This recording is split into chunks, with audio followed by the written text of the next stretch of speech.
Hey there everybody, it's markcrilley. I'm back with another video. Today I'm going to be taking a look back at the cartooning work that I did for Nickelodeon magazine about 10 or 15 years ago. I'm betting a lot of you watching this video remember Nickelodeon magazine fondly, and you are going to see a number of issues in this video. But what you might be surprised to find is that I was the cartoonist behind a lot of these comic strips. Let's go ahead and dive into my first example.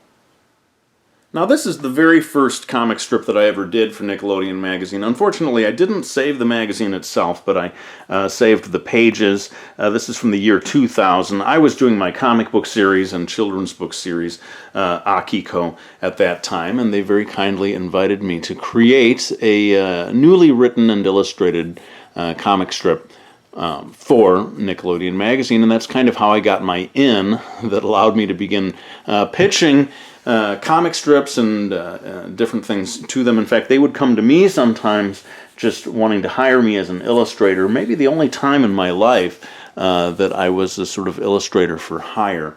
And I do look back fondly now to those days. And you can see with this first one, I was trying my best to grab the attention of the readers with fairly detailed illustrations, and the goal maybe was to convey something about what my Akiko series would be like if you were to go and get the comic or get the books. But this was really just the beginning. Let's move on to one of the other ones that I did.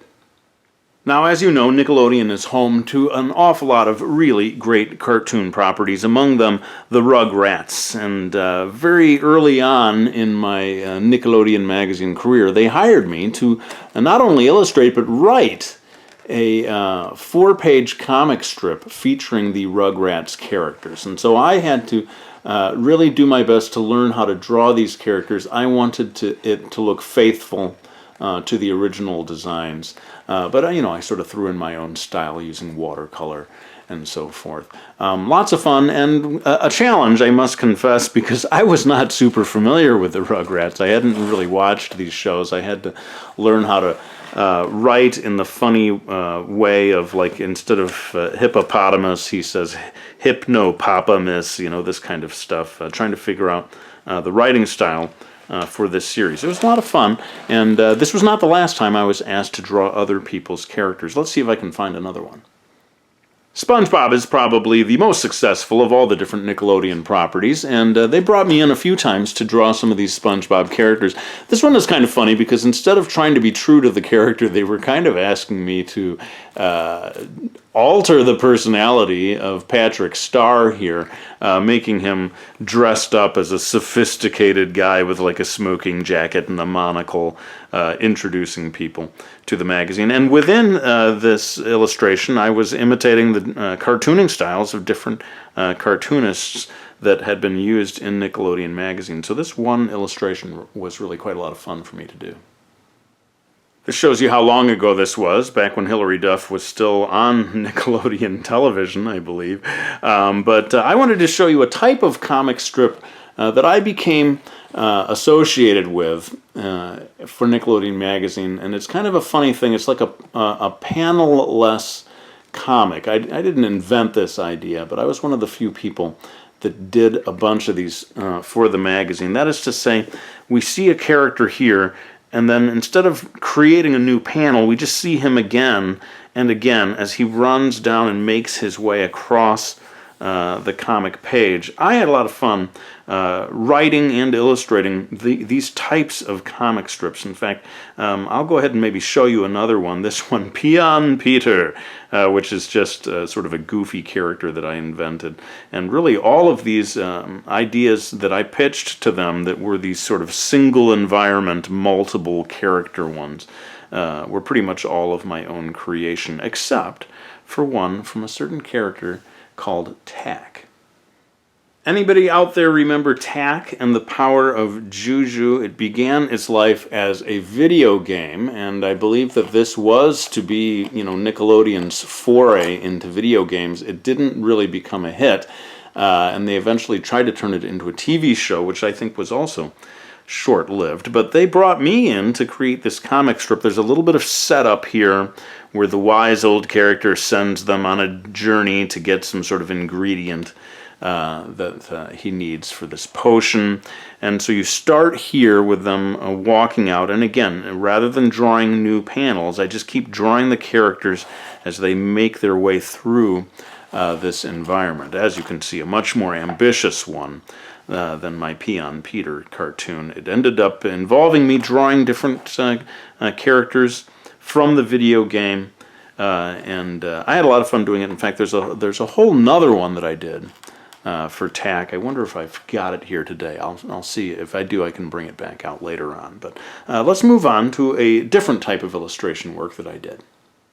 Now this one probably wins the prize for the smallest illustration that I ever did for Nickelodeon magazine. They had this concept of what would a lot of famous books be like if they had been published during prehistoric times or caveman times.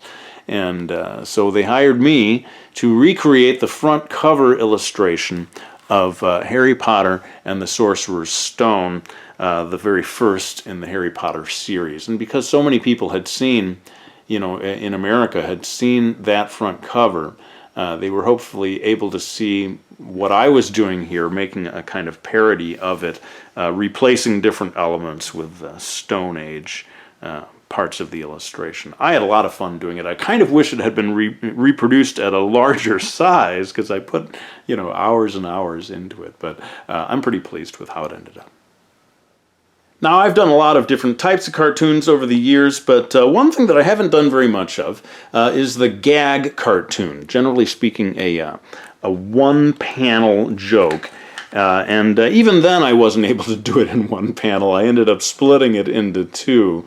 This was the only time I ever did one of these gag cartoons for Nickelodeon, and I was actually kind of pleased with the joke that I came up with here. "Stay off the lawn," and she's yelling at him, "Hey, come on, you're not supposed to be standing on the lawn." So in the next scene, he's hanging upside down, and the canvas, of course, has to be flipped upside down so that he's continuing to paint it based on what he's seeing upside down. Anyway, I don't know, maybe not the most brilliant joke ever, and maybe that's why they never hired me to do another one. Some of you may remember the first incarnation of the series of unfortunate events was a movie. Came out in 2005, and they hired me to do a pair of illustrations. This was really a fun project, starring the littlest elf. And they told me to create an illustration in this super candy-colored, cute, kind of sanitized, children's booky type of style with these just ridiculously happy-looking woodland animals and chirping birds and everything. And then they had, at the very end, after you'd finished reading the magazine, they had me return to that scene, and then everything, it had become this world of devastation or desolation with, the birds are terrified and the animals are fainting and so forth. I love comparing the way the rabbits look here compared to how I drew them back at the beginning. Really a fun project. I kind of wish that I had been allowed to do more of this type of stuff, and I really miss Nickelodeon magazine. I bet some of you do too out there. It really was not only a marvelous way of expanding the Nickelodeon properties, but they published an awful lot of great cartoon strips. And I've got enough to show you more in at least a second video, but I think it's time to wind this one down. I do want to quickly remind people that next Tuesday, my newest book, Manga Art, hits the stores. I've put a link in the description of this video for those of you who want to order it, and many, many thanks to you if you do. But I think it's time to wind this one down. I want to thank you all for watching this video. I really hope you enjoyed it, and I'll be back with another one real soon.